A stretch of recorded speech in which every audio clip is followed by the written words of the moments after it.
हरे कृष्ण। हमने देखा किस प्रकार से कुबेर से आशीर्वाद प्राप्त करके पांडव सुस्थायी रूप से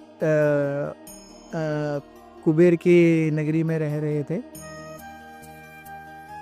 कुबेर ने और यक्षों ने बहुत पांडवों की और द्रौपदी की खातिरदारी की, लेकिन उनका मन जो था वो पूरी तरह से अर्जुन में गड़ा हुआ था। यक्ष नीचे से जा करके द्रौपदी और धौम्य को भी लेकर के आए। यक्षों ने धौम्य की पूजा और उनको अच्छे से आदर आतिथ्य किया। But they were constantly thinking only of Arjuna.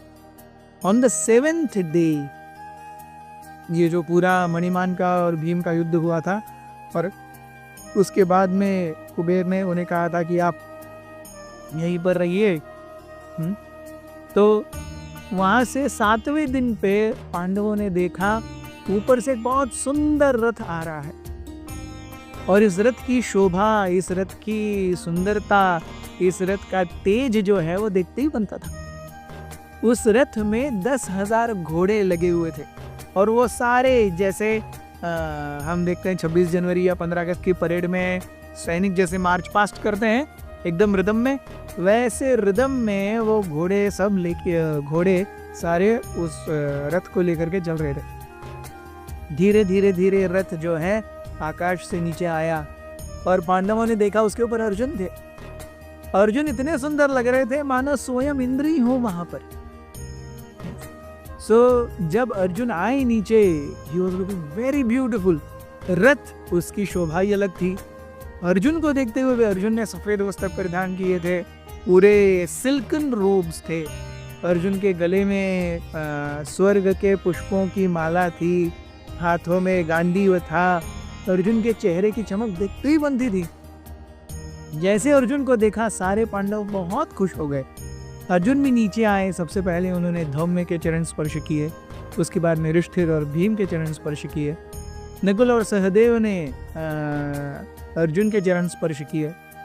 Arjun जाकर के द्रौपदी से मिले और इंद्र ने दिए हुए कई सारे दिव्य मणि इत्यादि उन्होंने द्रौपदी को भेंट दिए। Draupadi became very happy receiving these gifts।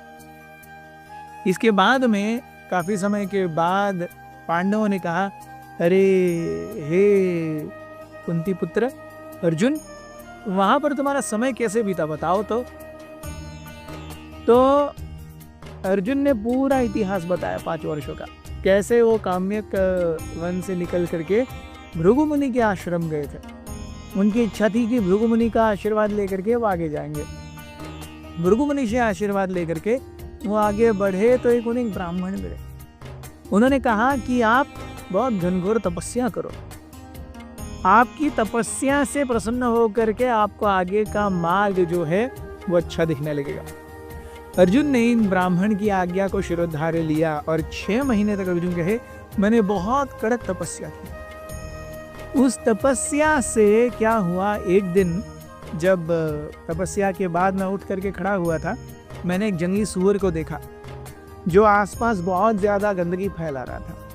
तो उसको मारने के लिए मैंने अपना गांडी उठाया, और जब बाण मारा तो जैसे ही मेरा बाण लगा वहाँ पर एक दूसरा शिकारी था, किराट था, किराट जाति का शिकारी था, उसका भी बाण लगा।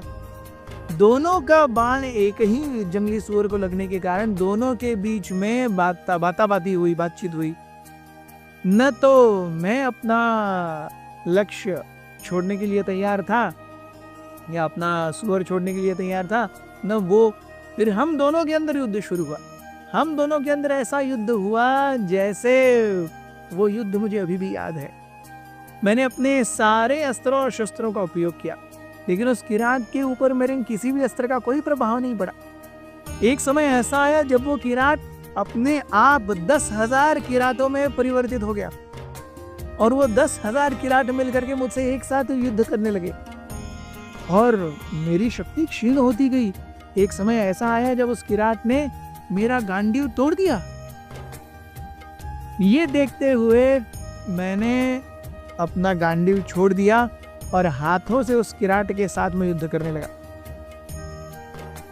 मुष्टि प्रहार में भी वो किरात मुझसे बहुत ज्यादा शक्तिशाली था, और मैं पूरी तरह से at one point of time मैं मूर्छित होने वाला था, तभी उस किराट ने अपना मूल रूप प्रदर्शन किया। वो तो भगवान शिव थे और शिवजी ने मुझे आलिंगन दिया, मुझ पर बहुत प्रेम बरसाया, अपना पाशुपत अस्त्र मुझे दिया और कहा कि यहाँ से आप इंद्र को मिलने के लिए जाओ। और भगवान शिव वहाँ से अंतर्धान हो गए। वो रात मैंने वहीं पर गुजारी और दूसरे दिन मैं देखता हूँ कि मैं सुबह उठा, मैंने प्रातः विधि किया, स्नान किया और उसके बाद में वातावरण में वैदिक मंत्रों का उच्चारण बहुत सुंदर रूप से सुनाई देने लगा। धीरे धीरे धीरे वो मंत्रोच्चारण बहुत ज्यादा प्रबल होता गया। मैं देख रहा था गंधर्व, सिद्ध, यक्ष, किन्नर, चारण, विद्याधर सब आ रहे धीरे धीरे और मेरे पास आ रहे हैं और मेरा गुणगान कर रहे हैं, मुझे आशीर्वाद दे रहे हैं। बाद में मैंने देखा इंद्र आए और शची देवी आई, उन्होंने भी मुझे बहुत सराहा और सराहने के बाद में कहा कि आप जो है अलकापुरी चलो, वहां पर हम आपको बाकी अस्त्र और शस्त्रों की विद्याएं देंगे। मैं उनके साथ में 5 वर्षों तक रहा, लगभग 4 वर्षों तक रहा। 4 वर्षों में इंद्र की अध्यक्षता में मैं पूरी तरह से तैयार हूँ। वहाँ पर कई सारे गंधर्वों और गंधर्वों के साथ में मैंने नृत्य कला भी सीखी और गंधर्वों के राजा चित्रसेन ने मुझे एक बहुत ही सुंदर नृत्य सिखाया है, जो बहुत ही मतलब जैसा कभी किसी ने देखा भी नहीं होगा। उस नृत्य को भी मैंने इतना अच्छे से मास्टर कर लिया, चित्रसेन ने मेरी पीठ थपथपाई। 4 वर्षों के अलकापुरी में रहने के बाद में इंद्र ने मुझसे कहा कि अब आप सारी विद्याओं में, सारे अस्त्रों में, शस्त्रों में प्रवीण हो गए हो। पूरे स्वर्गलोक से नीचे के लोकों में कोई ऐसा व्यक्ति नहीं है जो आपसे शस्त्र और अस्त्र युद्धों में जीत सकता है। जब इस प्रकार से इंद्र ने कहा, उन्होंने भी आकर के मुझे गले लगाया। वो तो मेरे पिता ही हैं। उन्होंने मेरे घुंघराले बालों को सलाहा और मेरे माथे पर चुंबन दिया, मेरी पीठ थपथपाई। मैंने कहा कि हे देवराज इंद्र, मैं आपके लिए कुछ कर सकता हूँ क्या? देवराज ने कहा, निश्चित रूप से, मैं भी आपसे गुरुदक्षिणा चाहता हूँ। नीचे समुद्र में लगभग एक राक्षसों का गुट है जिनका नाम है निवाट कवच। ये 3 करोड़ राक्षस हैं और ये आए ना आए देवताओं पर आक्रमण करते रहते हैं। मैं चाहता हूं कि आप जाकर के इन निवाट कवच राक्षसों के पूरे कुल को समाप्त कर दो। अर्जुन ने कहा, निश्चित रूप से मैं आपकी इस आज्ञा का निश्चित पालन करूंगा।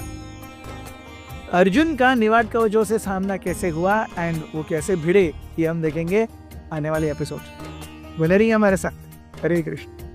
अथ श्री महाभारत कथा।